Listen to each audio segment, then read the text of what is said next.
Vamos a iniciar, Germán, esta conversación, como con alguna frecuencia hemos conversado de tantos temas de la computación, y lo que nosotros queremos es expresar cómo desde el año 50, en el caso tuyo desde el año 58 aproximadamente, los personajes que estamos entrevistando han influido en la computación colombiana. Para la generación de, digámoslo, del 70, que nos graduamos en esos años, 70, 72, tú y el grupo del cual vamos a hablar más tardecito, de Core Sistemas, conformaron un centro de atención para todos nosotros como un émulo, digamos, en el concepto de la computación.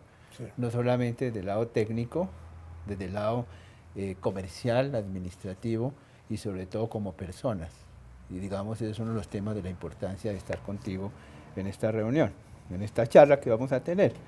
Ahora, comenzando con un poco la historia, desde el año 58, como ingeniero civil que te gradúas de la Nacional, hemos repetido ya en otras entrevistas que los pioneros han sido ingenieros civiles, casi todos, ¿no? Algunos eléctricos de esa época. ¿Cómo fue esa historia en la Nacional? Es decir, hay un rumbo que te va a llevar a la computación, ¿no? Pero seguramente en el año 58-63, la Universidad Nacional, ¿cómo estaba en ese sentido de la computación o no existía? No, pues en esa época no existía computadores en la Nacional, por lo menos, que supiéramos nosotros. Nosotros fuimos de regla de cálculo, de neumogramas, o no, ya ni me acuerdo del nombre, que eran unos métodos gráficos para hacer cálculos. Y en eso nos enseñaron mucho los profesores. ¿Alcanzaron a tener la Texas Instruments y estas, o solamente fue regla de cálculo? No, eso nos tocó, la computadora que tuvimos fue la FACIT. La FACIT. Que era una maquinita de dar y dar, de sumar y restar. Y después se volvía uno un técnico en eso. Sí. Pero eso fue lo único que había. Bien. Los computadores y las calculadoras electrónicas no existían. No existían. En la época que no existían, así de sencillo. Así es. Por eso es una época donde apenas, porque la ingeniería de sistemas vino a darse muchos, como 67, 68 a comenzar, apenas, ¿de acuerdo? Bueno, entonces como ingeniero de civil vemos nosotros el paso a MIT, que es tan importante, porque el que va a MIT ni se da cuenta de lo importante que es. Los que no hemos ido a MIT sí, admiramos mucho de haber estado en MIT, ¿no? Ay, y te vas... No fuiste porque no quisiste, seguramente. Seguramente. Pero hiciste un máster en ciencias, ¿sí? Que hablábamos un poco de explicar el tema, está relacionado con la ingeniería civil en realidad. Sí, realmente yo fui a sacar un Master of Science en ingeniería civil. Y allá fui a estudiar hidráulica, sistemas hidráulicos y ese tipo de cosas. Pero llegando a la universidad había que tomar un curso de computación, de Fortran sobre todo, que nadie sabía qué era eso, pues cuando llegamos ahí, pero era obligatorio. Y eso nos abrió muchísimo a todos los que llegamos la puerta del campo de la programación. De la programación y de los sistemas, pues se puede decir. Como no eras un hombre de sistemas en ese momento, pero ¿te acuerdas qué tipo de computadores tenían? Debían ser máquinas muy grandes. Eran unas máquinas sí grandes, yo no recuerdo exactamente los nombres, pero debían ser las más grandes que hacía la IBM en ese momento, porque MIT tenía muy buena, y tiene todavía muy buenas conexiones con el mundo comercial y con el mundo científico. Sí. Los computadores me parece que en MIT comenzaron en la parte de ingeniería eléctrica. Y después se pasaron a ingeniería civil para ser usados en cuestiones de ingeniería civil. Claro. Yo recuerdo que hubo un profesor Roberts que los utilizó, o empezó a utilizarlos para el diseño de carreteras, para encontrar la rasante que fuera la que produjera el menor movimiento de tierra posible. Sí. Entonces él hizo unas cosas que se llamaba digitalización del terreno y algunos métodos para optimizar con varios cálculos repetitivos, y por ese motivo pues resultó que la ingeniería civil fue de las primeras que usó lo que se han inventado los ingenieros eléctricos. Sí. Esa fue la cosa así de Así sencilla. es. Y después en estructuras, Jorge Eduardo Estrada seguramente te comentó, Comentó algo había él, exacto, había claro. muchos ingenieros civiles que trabajaban en Pero- cuestiones de estructuras con Creo computadores. que se llamaba Stress, el software que usaban, No, por el algo de ese estilo, yo no estilo. recuerdo. Sí, Pero eso fue así toda la cosa. Y en ingeniería hidráulica, que muy cercana a los cálculos estructurales, aun cuando parezca curioso, para el equilibrio de redes de acueductos se usaban unos métodos así similares de aproximación y de lograr el equilibrio.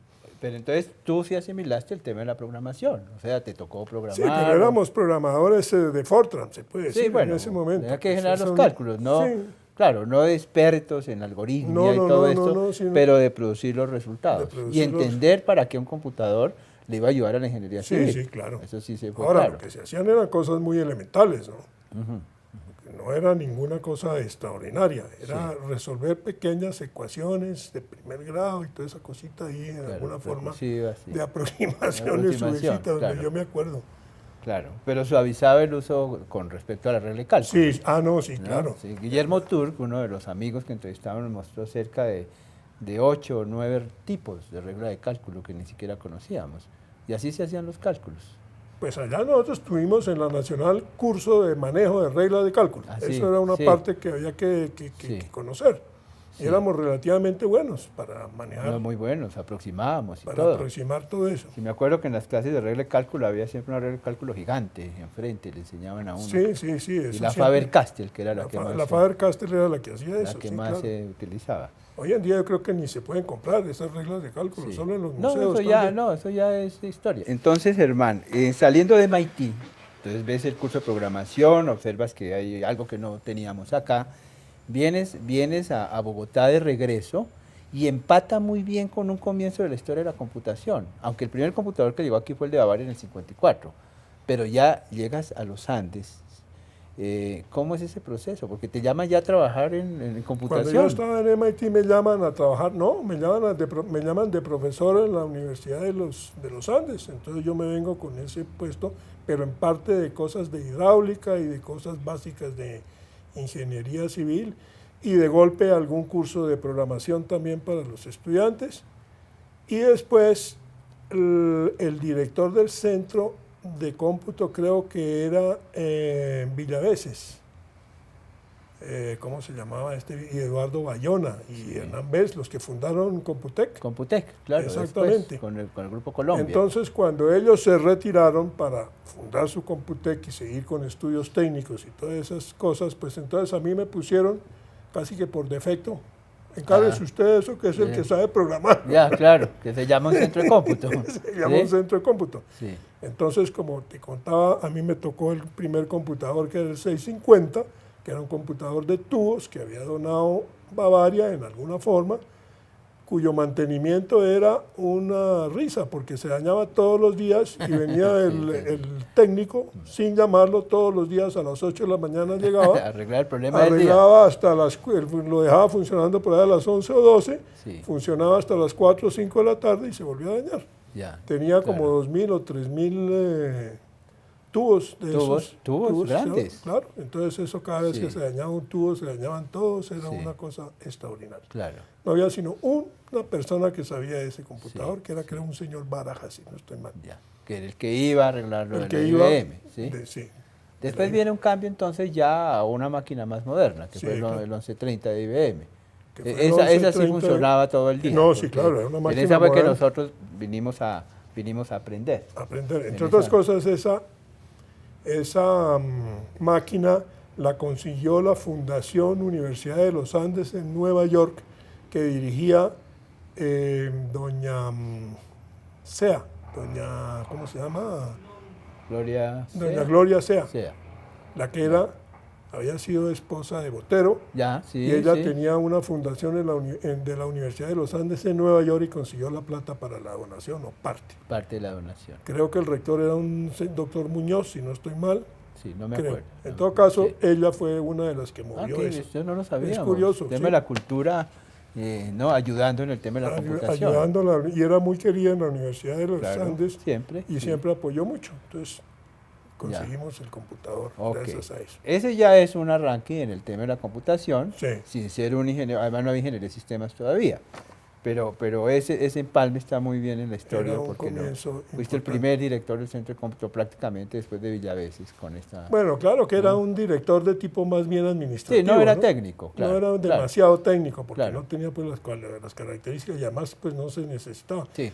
El programa más grande que lo hacía Roberto Villaveses, que él lo programaba, era el de calificación de los exámenes de ingreso de la universidad, que se hacían marcando unas tarjetas. Con lapicito. Con lapicito, y entonces él hizo todo ese programa. Claro.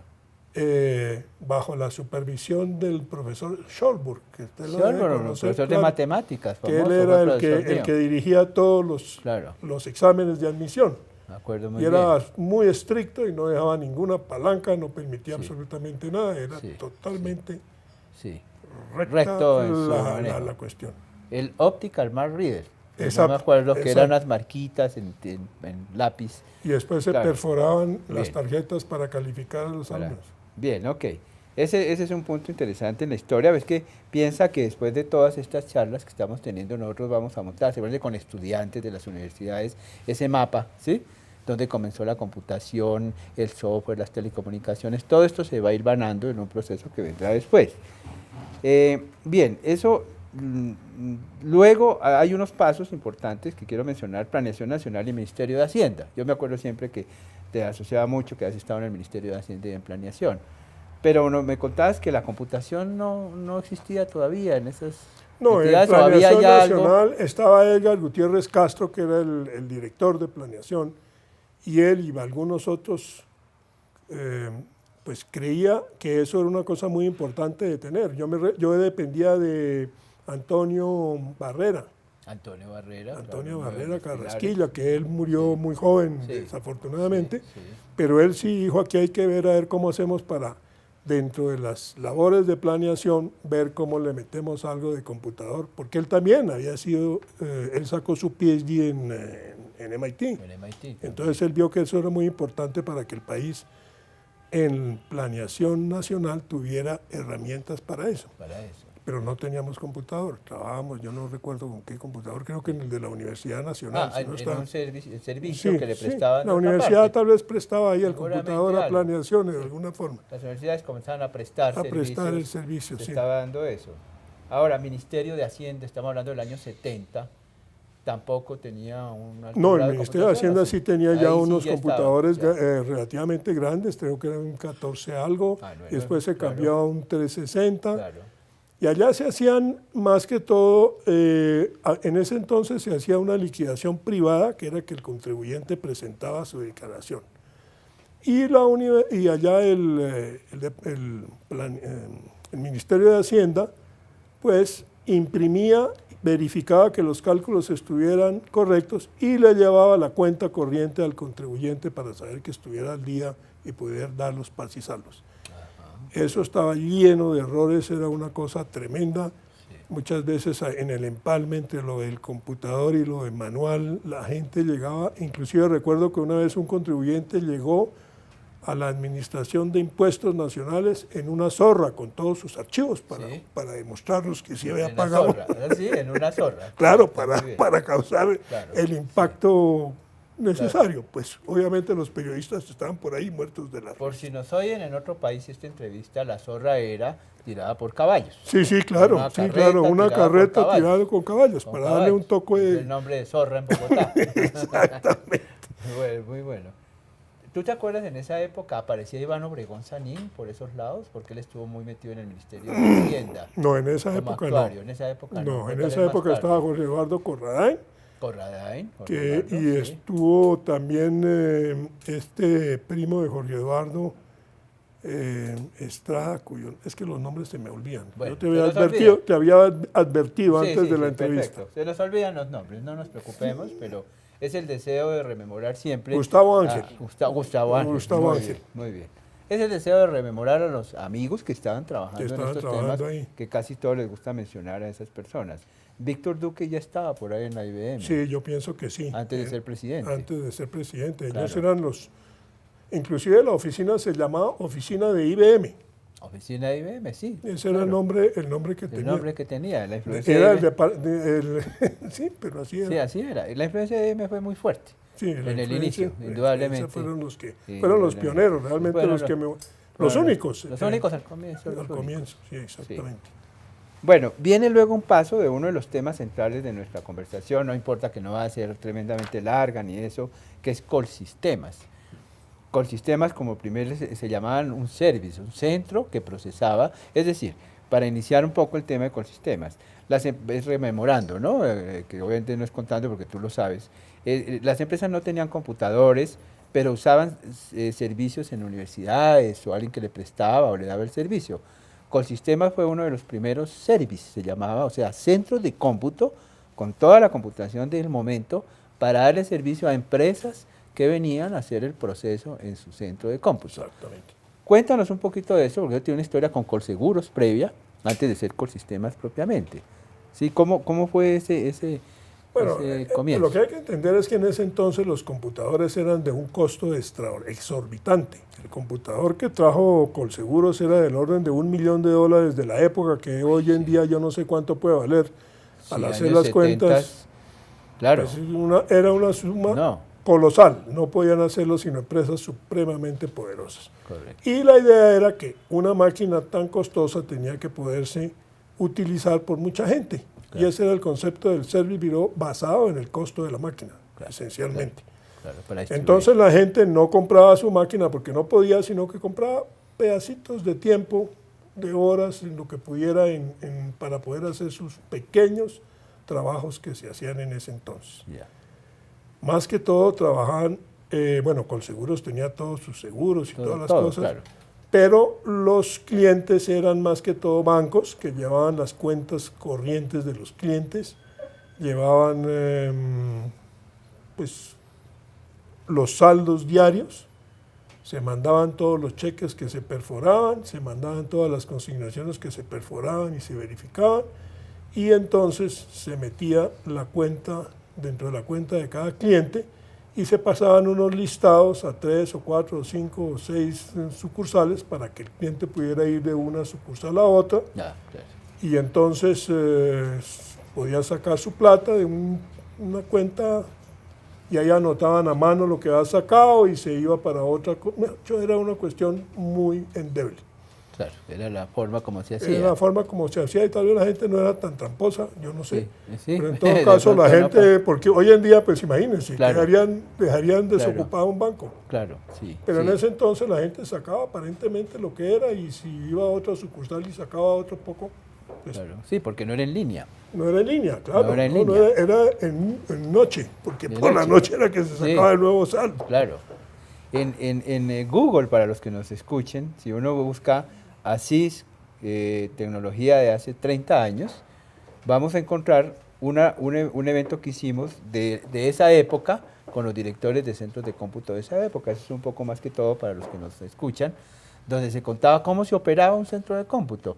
Pero contémoslo, era una máquina enorme, central, llena de vitrinas por los lados, de vidrio, aire acondicionado, sí, sonaba como si estuviera uno yendo para el futuro, ¿no? En una nave, el sonido del computador, cintas magnéticas, todo eso, sí, y se daba el servicio con un orden, ¿no? O sea, la gente llegaba con sus tarjetas, todo ese proceso. Esa organización que vuelvo a decir, para nosotros fue una primera conformación de empresa orientada a dar un servicio. Hoy es computación en la nube, pero igual en la nube le están cobrando lo que use, ¿sí? Sí. El tiempo de CPU, el tiempo de recursos, obviamente unos recursos distintos a los de esa época, más poderosos, pero es un concepto que vuelve a darse en este momento, ¿no? El grupo, para mencionar los nombres de los socios que estaba Eduardo Espina. Sí, cuéntanos un poquito que se dedicaba, inicialmente la dedicación de ellos. Sí, inicialmente éramos como 8, 10 o 12 personas. Era un grupo más grande. Era un grupo más grande, estaba Jorge Eduardo Estrada, Ricardo Quintana, Ernesto Obregón, Ricardo Quintana, había varios otros cuyo nombre no recuerdo. Claro. Pero el hecho fue que en alguna crisis con Colseguros, pues Colseguros dijo, aquí no se puede tener funcionarios que sean de Colseguros y que además sean socios de Colsistemas. Claro. Hay que tomar la decisión. Claro. Entonces a la larga quedamos 3 o 4 socios, 4. que fueron los que, por cuestiones del azar, permitieron que se hiciera un grupo muy efectivo.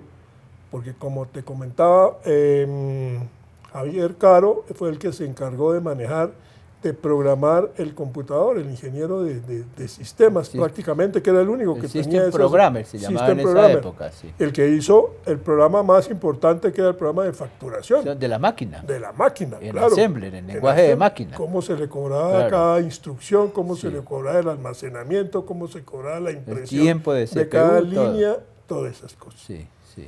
Y estaba Eduardo Espina, que era el encargado de hacer los desarrollos de programas, de contabilidad, de nóminas, de todo eso para los clientes. Sí. Estaba Fabio Roberto González, que estaba encargado de toda la administración y de cuidar la platica. La platica, sí. Y yo, que estaba en la parte de ventas, de En la consiguiendo parte de clientes. consiguiendo clientes. Consiguiendo clientes. Que eran generalmente bancos. Yo me acuerdo que estaba El Tiempo, Avianca, empresas de ese estilo. El Tiempo, Carulla, bancos, sí, yo recuerdo que había en algún punto llegamos a tener como 100 clientes. Sí, había unos que era muy compraban grande. tiempo únicamente, Sí. otros que necesitaban programación, en fin.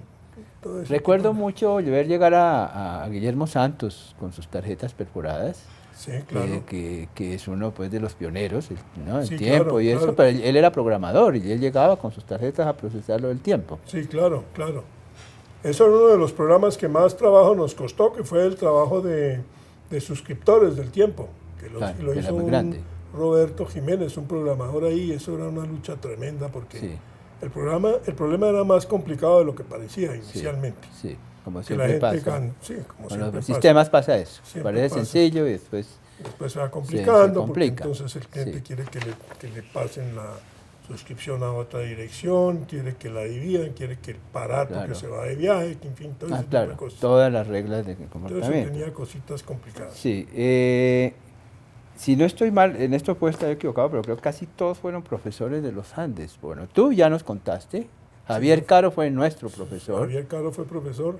Fabio Roberto, Fabio estoy Roberto, seguro. yo no recuerdo si fue profesor o no, tal vez sí fue profesor en algún Sí. momento. sí.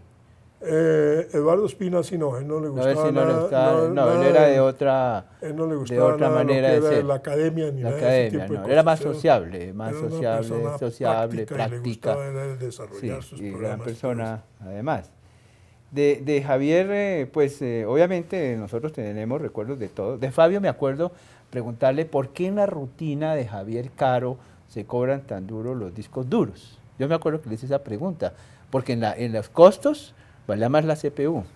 Sí. Y entonces, respuestas típicas de él, dijo, lo que pasa es que la gente cree que es más costoso. Entonces nosotros le hacemos caso al cliente. ¿Sí? Me acuerdo una respuesta de Fabio. Lo que pasa es que los discos eran costosísimos. Costosísimos. Todo se hacía era con cintas. Sí, con cintas, claro. Entonces, por ejemplo, una cuenta corriente en un banco, pues se tenía la maestra Sí. y se tenían los movimientos del, Claro, del que día, venían los y del se día. cruzaban las dos Exacto. cuentas en un programa que tenía su nombre ahí, balance o no sé qué, Sí. y entonces iba pasando la maestra. La y línea de cuando- balance La se línea de llamaba. balance. Cuando encontraba un número que La coincidía, procesaba. entonces lo metía. Y la grababa en otra Y la cinta de grababa. afuera. Exacto. ese Eso el era, sistema. sí.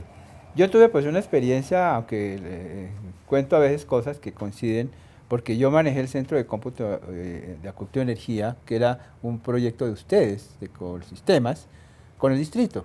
Sí, Y sí. yo tuve la suerte de dirigir ese centro y trabajar durante un buen tiempo haciendo, digamos, esa labor parecida a la de Javier, ¿sí? Que fue del lado profesional fue maravilloso, porque era trabajar con la máquina y ese tipo de cosas, de tal manera que hubo una experiencia mía también al lado de ustedes en esos días. En esos Me acuerdo que me enseñaban a operar la máquina, eso en esa época era como operar un barco, ¿no? Uno se sentaba en la consola, estaban te recuerdas, los operadores de la cinta, los que la bajaban, ¿no? Y se daban los comandos y todo ese tipo de Sí, cosas. eso era muy complicado. Era una cosa complicada, no es como hoy en día. Bueno, entonces, Colsistemas tiene del 71 al 82, tengo yo aquí, ¿no? La Sí, notica sí. más o menos, que fue un buen tiempo, pero había otras firmas que hacían algo parecido, ¿no? Bueno, pues estaba Computec, Computec, del Grupo Yo no sé en Colombia. Medellín si había alguna otra firma. No recuerdo que en Bogotá hubiera alguna cosa del tamaño pues parecido a nosotros. Tal vez, no sé. Computec, yo creo que que era Computec, el más grande. Computec sí era muy, Sí, muy grande. era Sí. muy grande, sí. Pero no eran muchas tampoco las No firmas eran que había. muchas. No, pues por el mismo problema. El costo de los computadores de millones de dólares, pues eso no los podía comprar sino muy Claro. poca gente. Sí, era muy Computec difícil. era el Banco de Colombia, si no estoy mal. Los que Banco de compraban. Colombia, claro. Mikkelsen fue el que trajo los claro. computadores. Estaba bien financiado, Exacto. indudablemente. Hubo en esa época un cambio que para nosotros, los que seguíamos tanto la pista de ecosistemas, fue pasar de IBM a Burroughs, lo que hoy en día es Unix. Bueno, Burroughs Sí. en esa época, que era una competencia muy fuerte de IBM, y salirse de IBM era una decisión difícil. Bueno, realmente a la hora de la verdad no nos salimos de IBM. Lo que hicimos fue tener las dos máquinas. Las dos estuvieron funcionando simultáneamente. Simultáneamente. Ah, eso sí no lo tenía claro. 6700 y el 365. Exacto. Porque el cambio de un programa, de un sistema a otro era algo tremendo. Pues es decir... Ah, claro. Pasar todo lo del uno al otro yo diría que imposible. Era complicadísimo. Complicadísimo por Había los el COBOL, lenguajes. que era el único programa que era Sí. más o menos similar. Sí. Pero eso tampoco era No tan es rápido. fácil. No. Trasladar un Sí, sistema a eso otro era un es problema complicado. muy complicado. Entonces, yo recuerdo que Luis Arnal, que era el gerente de Burroughs en ese entonces, nos sí. hizo una oferta muy generosa porque él estaba interesado en que nos metiéramos dentro de la línea de los productos Burroughs. Claro, pues era representativo ustedes tener la máquina allá, claro. Entonces eso fue una muy buena cosa. Que después los Andes también tuvo un Burroughs en 1700, por ciertos problemas por configuraciones que tuvieron. Porque la máquina que yo conocí de Ecosistemas era muy poderosa, eso sí me acuerdo. Ah, sí, pero entonces allá en los Andes no funcionó. Tuvieron, pero tuvieron dificultades. Eso lo sabía uno porque estaba como en el medio, ¿no? Sí, claro. Pero yo me acuerdo que uno de los grandes golpes era tener terminales. Ya puede uno conectarse desde una terminal, ¿no? Y operar la máquina central. Eso era una novedad impresionante en los procesos. Sí, eso tuvimos algunos terminales, tuvimos unos terminales por líneas telefónicas que eran de Texas Instruments. Ajá. Que tenía un módem en una línea telefónica normal. Eso sí fue una labor de pioneros realmente. Sí. Eso realmente casi nunca funcionaba de una manera como uno esperaría. Así es, eso fue, yo me acuerdo, los primeros terminales de conectarlos, cuando uno lograba que le contestara en una máquina, uno celebraba. Eran momentos muy distintos a los de ahora. Yo recuerdo que uno de los primeros clientes que tuvimos fueron estos de los almacenes Pepe Ganga, hoy en día, que en ese entonces tenían otro nombre. ¿Y qué era remoto? ¿Ya? Sí, ellos tenían un terminal. Mira, en el año 71 que iniciaron con sistemas, en el 70 estaba apenas comenzando Linus Torvald, ¿sí? Richard Stallman, a trabajar con los temas del software libre, y Vinton Cerf en Stanford, creando el primer protocolo que fue el TCP/IP, que después fue Internet. Es decir, en esos años apenas las universidades importantes estaban comenzando a trabajar en telecomunicaciones. Sí, claro. Entonces lograr uno el módem y una comunicación era una cosa, eso hoy día no se lo imagina, que uno hace clic y ya se conecta con todo el mundo. No, eso era una cosa. Sí, porque tiene que ver después con el famoso Data Red, donde tú fuiste fundador y creo que era un tema de transmisión. ¿Cómo fue eso? De telecomunicaciones. No, pues en ese entonces se iba a crear una red de transmisión de datos en el país. Y el principio era que un canal solo entre Bogotá y Medellín, por ejemplo, valía una cantidad de plata excesiva.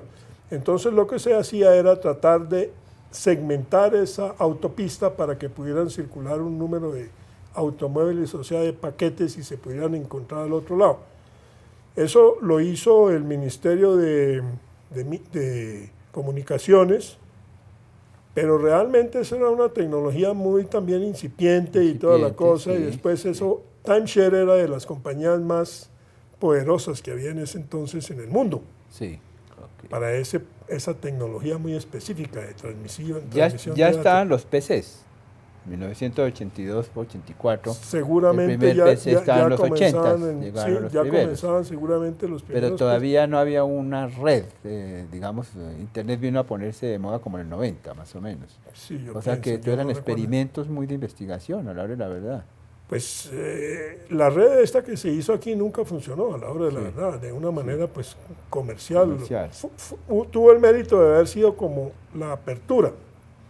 Y queda usando el sistema telefónico tradicional. Se trató. Se trató. Pero después llegó entonces el timeshare. Realmente nosotros ofrecimos los servicios de timeshare para esa red, pero no fuimos escogidos. Escogieron a la compañía esta alemana Siemens, ya, qué bien. Que realmente eso fue un poco el desconocimiento de los señores del Ministerio de Comunicaciones, porque eso era algo muy específico. Claro. Se necesitaba ser capaz de transmitir los paquetes, pero también había necesidad de tener los protocolos adecuados según los fabricantes en cada uno de los extremos y hacer la conversión de protocolo a otro para que la red fuera transparente al tipo de máquinas que se tenían. Sí. Claro. Si no, entonces era imposible. Yo creo que ahí hay una de las fallas en el gobierno, pero no es por aquí, no venimos a hablar mal del gobierno ni del Estado, pero la idea de consumir tecnología externa y no dejar que se generaran cosas al interior del país ha sido un problema para la industria informática. Lo mismo ha pasado en software, por ejemplo. En lugar de tomar software colombiano para el tema administrativo desde hace 30 años. Pues entonces decíamos, un intento de trabajar en transmisión de datos con time sharing y todo esto que hablabas, que viene Siemens, ¿sí? Y no se siguió desarrollando un proceso realmente nacional. Timeshare era prácticamente la única compañía en el mundo que tenía esa tecnología en ese entonces. Sí. Inclusive ellos tenían algo muy interesante, tenían un computador en California que manejaba toda la red mundial. Y tenían otro computador de backup en Nueva York, que ese computador permanecía dormido con unas sleeping pills que le mandaba el de California, o sea, unas píldoras de dormirlo. De dormirlo. Cuando no llegaban las píldoras, que era que ya pasaba algo en California, entonces el computador de Nueva York se despertaba y seguía con el control mundial de toda la red. De esa cosa. Esa era la tecnología que tenían en ese entonces. Claro. Cuando nosotros ofrecimos aquí ese sistema, entonces hubo como siempre las rivalidades entre la empresa de teléfonos de Bogotá, las empresas públicas de Medellín y las empresas de Cali, de telefonía, que quién va a comprar esa máquina que controla todo. Entonces ellos llegaron a la conclusión que lo mejor era que cada empresa comprara su propio computador central. Entonces, cuando mandamos eso a los de time sharing, dijeron, ni coticen porque ellos no saben lo que están haciendo. Sí, claro. Ellos tenían un solo computador para controlar el mundo. El mundo, y claro. Nosotros queríamos tener tres para Colombia. Para Colombia, por razones estrictamente, pues yo no sé, la idiosincrasia. La idiosincrasia. Por eso es que no tenemos metro en Bogotá, entre otras cosas, ¿no? Todos quieren una... Yo recuerdo eso porque ahí entonces ya se acabó DataRed, se acabó todo porque ya nos dijeron, eso no se puede hacer nada. Sí, no podemos ni cotizar. Claro, claro. Y comentar lo que comentamos hace un poco, en ese momento las empresas de aviación estaban desarrollando todo ese software multiusuario que implicaba que si un usuario compraba el tiquete en una ciudad del mundo, en el otro no se vendía ese puesto porque ha sido comprado. Esa simultaneidad que un usuario normal no piensa en todo, pues que eso hay que hacerlo. Eso es un tema de un nivel de complejidad altísimo. Sí, claro. ¿no? De tiempo compartido en los computadores. Creo que yo no sé cómo se llama ese sistema que ha evolucionado. Creo que se llama, no recuerdo el nombre. Sí, eso ha evolucionado. No, pues ya lo sabemos, hoy en día por internet compra uno todo y el puesto y todo eso, en esa época era más complejo. Bueno, entonces vamos empatando hacia un punto que fue Unisys en el año 85, cuando, si no estoy mal, Burroughs y Sperry Univac se unen. Sí. Creo que es por ese lado, unos grandes, y crean Unisys, que llega a Colombia, donde tú fuiste gerente general. Bueno, realmente Burroughs ya estaba en Colombia. Sí, que Burroughs está en Colombia. Sí, estaba en Colombia, pues. Entonces, cuando yo fui gerente de Burroughs, pues se hizo a nivel mundial la fusión con Univac. Tú estás de gerente de borros. Sí, exacto. Primero. Y entonces ahí cambiamos el nombre a Unisys. Ajá. Pero realmente pues la compañía siguió prácticamente lo mismo. Lo que hizo fue absorber una serie de pensionados que tenía, creo que era Sperry Rand, de una compañía que había estado ahí, y eso fue pues todo. ¿Cuál era la idea? La idea era que había que agruparse para tener más volumen y permitir competir con IBM, que en ese entonces era la grande. Eso estaba todo dentro del concepto tal vez de máquinas grandes, ¿no? Claro, sí. Esa era más o menos la idea. Sí. Ahí yo tuve otra experiencia contigo que la menciono porque nosotros logramos de un acuerdo manejar la capacitación de Unisys con Guillermo Santos en una empresa llamada Conocer. Me acuerdo que esa fue relación primero contigo como gerente, que nos permitieron hacer ese trabajo durante un tiempo, como una especie de outsourcing. Pero todavía Unisys y IBM vendían máquinas. Sí, claro. Porque eso ha cambiado. Digamos, el momento de hoy es otro, ¿no? Están más preocupados de la solución general y todo. Pero Claro. esa era la competencia, era prácticamente las máquinas. La labor de los computadores. Donde estaba la ganancia era en la venta de las máquinas. Claro. O en el alquiler de las máquinas, como había iniciado IBM. IBM al comienzo no vendía las máquinas. Las alquilaba durante un tiempo largo y entonces ahí las pagaba 3, 4, 5, 6 veces. Claro, sí. Por eso era una empresa suprema. Después empezaron ya a tratar de vender y yo no sé en este momento cómo será. Ha cambiado. Ha cambiado. ¿No? Y cuando viene, obviamente, nos pasamos por encima que en el 80 llegó el PC, El PC y vino un cambio fundamental que se fue dando. Primero una resistencia a cambiar muy fuerte y después unos cambios que se dieron bastante grandes. El PC transformó completamente la computación en el mundo. En el mundo. No nos imaginábamos tener un computador en la casa.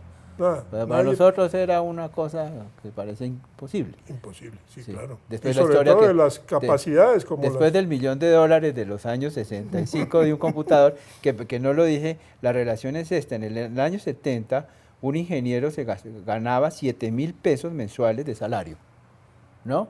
Y le sobraba plata después de pagar los servicios y todo. Es decir, el nivel del dinero era de ese estilo. $1.000.000 de esa época era una plata enorme. Colosal. Para llegar a un punto en donde el PC se compraba para la casa y obviamente para las empresas. Claro. ¿No? Eso obviamente los jóvenes pues nacieron con eso, ¿no? Pero esta historia pues no se conoce cómo fue ese proceder. Eso sí fue cierto. Unisys entonces tiene también una importancia, hay que mencionarlo, entre otras cosas, tenías un grupo de alrededor de gente contratada muy buena, creo que estaba Alfredo Amore y muchos ingenieros. Sí, Ricardo Quintana, Alfredo Amore,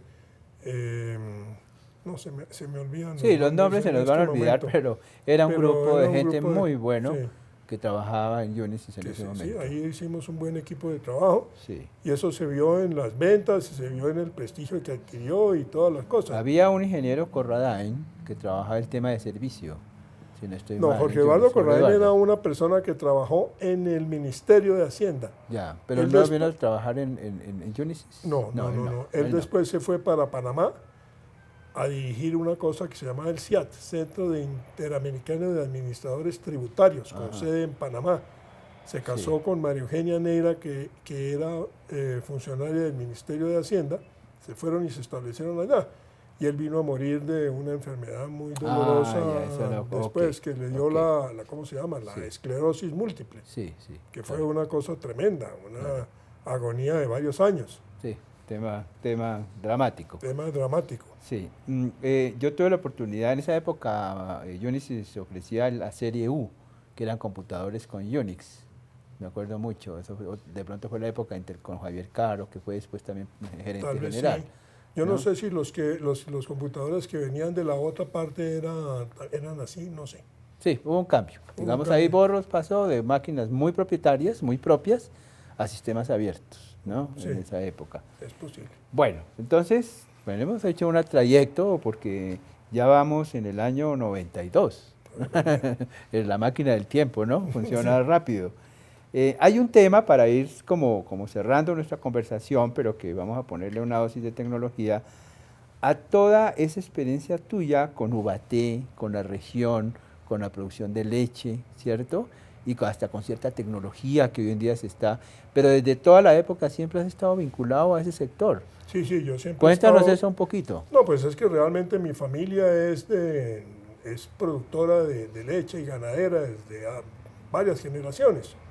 Entonces, mi padre fue veterinario de la escuela de Alfort, de Francia, que en ese entonces era de lo mejor. Y él se encargó pues de manejar las fincas de la familia y de aportar toda la tecnología que había en ese entonces. Y él hizo progresar mucho la cosa de la leche. Claro. Que entre otras cosas, al comienzo no se hacía, era el engorde de ganado, no se producía leche. Posteriormente, engorde, con la sí. facilidad del transporte y con la cosa, pues, como tu padre que estuvo Sí, en ese negocio también, sí. pues ya empezó a llegar la leche a Bogotá y se podía Y a pasteurizarse. a pasteurizarse. Exacto. Entonces esa fue la cosa. En esa cuestión de la producción de leche, pues se ha tecnificado muchísimo. Te decía que hay unos programas para el control de los animales, como Interherd y toda la cosa. Y hay programas también para el control de potreros, de lo que es abonamientos y todo eso, que se usan obviamente en un PC en la finca, y eso funciona perfecto. Claro. Que esas cosas pues prácticamente no se conocían. Pues. Claro. Y ese tema, pues al fin y al cabo, estamos haciendo esto desde Uniminuto, la Universidad del Minuto de Dios, donde la ingeniería agroecológica es tan fuerte y tan importante. Creemos que el tema más importante de Colombia es el agro, y este tema ganadero también, que obviamente por nuestros problemas sabemos que no hay dificultades, pero nos interesó mucho, o me interesó mucho oírte sobre el uso de tecnologías en este control. Nosotros estamos trabajando en agromática, que es sensores y electrónica y todo, no químicos, para el manejo de una especie de domótica en el agro, por decirlo de alguna manera, y en ese tema me interesó mucho. Y quería de todas maneras tocar ese tema porque siempre ha sido una variable permanente en toda tu historia el tema de Guaté, el tema de la leche, de la producción y del campo. Producción de leche. Y realmente la única manera de producir con tecnología pues es ponerle cifras a las cosas, ¿no? Claro, sí. Y ponerle cifras quiere decir pues producción tener programas para saber qué produce más y qué produce menos y cómo se aumenta. Y hacer las variaciones, y hacer la experiencia, y los tiempos, y el clima, y todo lo que tiene que ver. Porque el campo es algo muy complicado porque tiene muchísimas variables. Muchas, claro. Entonces hay que estar como muy atento a los resultados para poder tener resultados económicos lo que nuestros abuelos llamaban las cabañuelas, ¿sí? Que eran todas esas las épocas del tiempo, de las meses. Sí, de la previsión del tiempo. La previsión del tiempo para el cultivo, eso, ¿no? Eso es historia de hace mucho tiempo. Todavía muy lejano. Pero de todas maneras la tecnología ayuda a entender. Sobre todo, y a tener los costos reales de la producción, que son la única manera de ser eficientes, ¿no? Económicamente. Sí. De esa manera, pues definitivamente el computador entró en la vida de la humanidad. Nosotros hablamos en la facultad nuestra, en el minuto de sociedad transformada, la tecnología, la instantaneidad, la ubicuidad, todo esto que estamos viviendo, pues está cambiando al ser humano, a las fronteras, a los países, a todo, en todo sentido. El deseo es que se use bien, que el ecosistema no se dañe, y la computación pues ayudando en ese proceso. Sí, claro. Bueno, Germán, hemos llegado ya al 2014, o sea, fue un viaje rápido. Un recorrido rápido. Es una historia que queríamos tenerla. Vuelvo a decir, hay un centro muy grande para todos nosotros, los que en esa época estábamos estudiando, que es Colsistemas. Yo quería esa mención que se hizo. Agradecerte pues esta conversación que tuvimos. Es una contribución a esa historia que tiene que quedar de alguna manera. Y bueno, y seguiremos hablando ya. Pues Manuel, pues te agradezco muchísimo, ha sido un gran placer y te felicito por tener todo ese empuje y toda esa voluntad de tener todos estos recuerdos de la historia, de la computación. Culpa de nuestros profesores, ¿no? Nos enseñaron a manejar esa intensidad, ¿no? Esa intensidad será. Bueno, Germán, muchas gracias. Muchas gracias, Manuel, muy amable. Te agradecemos mucho.